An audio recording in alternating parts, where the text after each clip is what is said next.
Olá pessoal do oitavo, tudo bem? Preparando aí para a prova, nossas avaliações para encerrar esse semestre, né? Um tanto quanto tumultuado, diferente, mas eu acredito que vai estar tudo certo, nós vamos terminar em paz. E para a gente terminar, nós vamos ver então o nosso conteúdo, essa revisão do conteúdo que vocês vão encontrar lá na prova. E como o nosso assunto é teatro, eu já venho falando aí há várias semanas com vocês, discutindo sempre essa questão do teatro. Teatro no Brasil, teatro pelo mundo, a história do teatro, teatro de vanguarda, o teatro contemporâneo, que é o teatro atual, as suas características. Então eu marquei, o Silvino enviou para vocês, né? Vocês já estão sabendo qual é o capítulo que vocês vão estudar, e fala dessa questão do teatro como voz, né? A voz de um povo. Porque o teatro, a gente entende que ele tem essa característica, ele dá voz às pessoas. As pessoas gostam de se ver representadas lá no palco. A sua história, seus medos, seus sonhos, suas ambições, suas lutas. Então o teatro ele começou a ser visto como esse elemento tão importante para a sociedade, porque com o teatro as pessoas podem se sentir vistas, valorizadas, reconhecidas ou não, porque muitas vezes o teatro também serviu para isso, para mostrar a opressão, né, lá do teatro do oprimido, a opressão, a forma como as pessoas são ignoradas, exploradas, como as classes sociais são vistas, né, aos olhos do teatro, é muito, muito claro. O rico é sempre muito rico e ele é o vilão. O pobre é aquele batalhador, aquela pessoa lutadora que busca sempre um final feliz para a sua vida.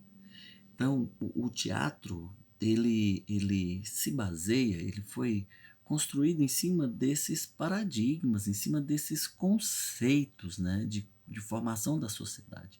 Se a gente pegar o teatro lá do século XIX, isso vocês viram em aulas passadas, o teatro do século XIX, como ele era construído, baseado em que as suas histórias eram construídas. Muito diferente do teatro da Idade Média, onde valorizava-se muito os autos católicos, né? As peças católicas, as peças que retratavam passagens da Bíblia para catequizar, para mostrar o poder da igreja, né? E isso também era muito diferente do que acontecia lá no período antigo, na Grécia Antiga, lá na Roma Antiga, aonde só existiam dois estilos. Lembra que nós falamos disso, a tragédia e a comédia?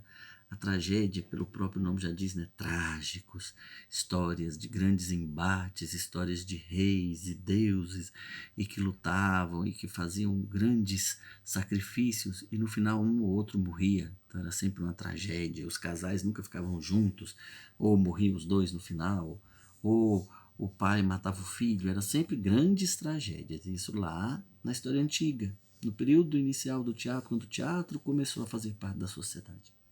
E as comédias vinham para dar uma relaxada. As pessoas assistiam às comédias rindo de si mesmo, rindo das situações. Então contava a história dos pobres, dos camponeses, história dos aldeões, eram sempre sátiras, né? Engraçadas, ridicularizando determinadas situações. Então o teatro foi sendo construído dessa forma.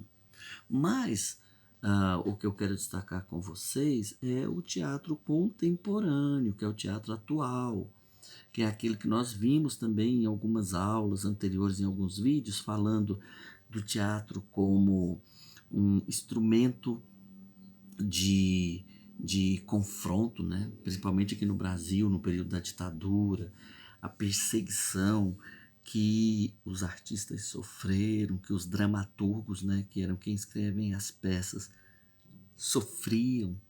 eram exilados, as suas peças eram proibidas, né? Nós temos exemplo aí no Brasil de O Rei da Vela, Gota d'Água, Rei Lear, né? Que são espetáculos que tiveram, né, grandes embates com os militares, com a censura, peças sendo proibidas, os artistas sendo exilados, teatros sendo fechados. Então, o capítulo que vocês vão estudar para a prova fala muito dessa parte, dessa história do teatro como voz, e essa voz se levantando e sendo o quê? Sendo calada pelos militares no período da ditadura, o teatro que ressurge na década de 70 no Brasil, né? O teatro do oprimido, o teatro jornal, eram teatros, eram estilos, a gente fala teatro, eram estilos de peças bem voltada para a comédia, a sátira, porque eles tinham que encontrar um jeito de contar a história que eles queriam contar, mas de forma disfarçada, que a censura, que eram os órgãos do governo que iam lá assistir para poder proibir, para que eles pudessem contar e pudessem falar aquilo que eles estavam vivenciando. A perseguição, os artistas que eram podados, né, no seu direito de contar suas histórias. Então, o teatro pelo mundo ele passa por esses momentos, né, tanto aqui no Brasil quanto na Europa e em outros países onde a ditadura, onde algum tipo de governo ditatorial estava ali mandando, estava ali proibindo, estava podando as pessoas. Então, o que é importante vocês observarem no conteúdo que vocês vão estudar para a prova é exatamente isso. O teatro como uma voz que se levanta. Eu tenho algumas anotações que eu quero até passar para vocês. Observem que, ó, lembra disso. Aqui, ó, a voz do teatro atual. Então, qual é a voz do teatro atual? Que voz que ele tem hoje? Se o teatro da década de 60, 70 se levantava contra a ditadura, eram estudantes, né, com as suas passeatas, as suas manifestações, eram os embates contra os militares, qual é a voz do teatro hoje? Então, o teatro ontem e hoje. Então, ao longo do tempo que a gente pensa, o fazer teatro passou por muitas transformações. Esse fazer teatro, a forma de pensar o teatro, a forma de atuar, a finalidade daquela apresentação é criticar, é trazer uma reflexão. Então, o teatro começou a ter esse papel. Uma peça sobre drogas, aonde as pessoas vão poder refletir sobre aquela atitude daquele personagem, que consequências isso vai ter. Então, o teatro sempre buscou compartilhar isso com as pessoas, né? Com os cidadãos, com as pessoas que vão assistir. O teatro em si ele busca falar muito disso, dos sentidos, dos sentimentos, a natureza humana, né? A vida privada, a vida em sociedade, as perseguições, os sonhos, as grandes histórias de amor. Então, o teatro sempre pautou por isso. E essa evolução, como eu disse, acompanha lá desde Roma, Grécia, passando pela Idade Média, mas sempre o homem ali buscando ter voz, querendo ser visto, querendo ser representado. No século XIX, como eu coloquei aqui para vocês, olha, o objetivo do teatro deixou de ser social e passou a ser individual. Por que isso? Porque o teatro ele começou a querer entender a mente e os sentimentos das pessoas e como isso poderia ser representado ao longo de um espetáculo. Então, o teatro hoje não é só o teatro que uma sociedade pode ver, mas é aquilo que ele pode ver de si mesmo, né? Aquilo que ele tem para falar.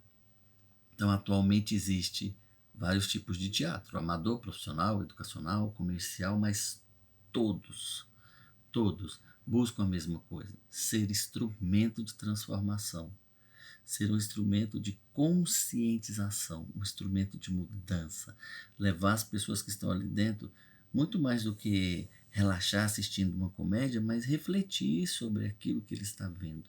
Como aquilo pode ajudar a ele entender a sociedade. Então, o teatro faz isso. Ele aproxima o indivíduo dele mesmo. Ele aproxima o indivíduo do cidadão. Ele aproxima as pessoas, ele oportuniza, né, a resolução de conflitos pessoais e sociais.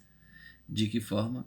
A partir do treinamento da leitura e da conscientização musical e corporal. Então, aqui já é o teatro como um instrumento das pessoas. Pessoas que são muito tímidas, pessoas que são muito retraídas, por exemplo, vão fazer aulas de teatro, pessoas que já têm uma facilidade vão aperfeiçoar. Então, o teatro hoje ele tem muitas finalidades. Ele é muito importante dentro da sociedade porque ele visa ser esse instrumento, esse elemento que vai trazer a oportunidade para que a pessoa possa ver, ouvir e se sentir vista dentro dessa estrutura.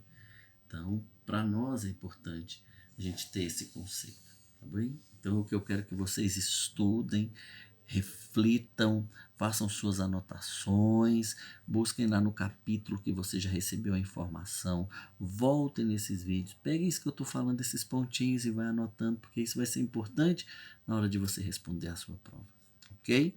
Então, boa sorte, bom estudo, tudo de bom. Até qualquer hora e a gente se vê. Um abraço.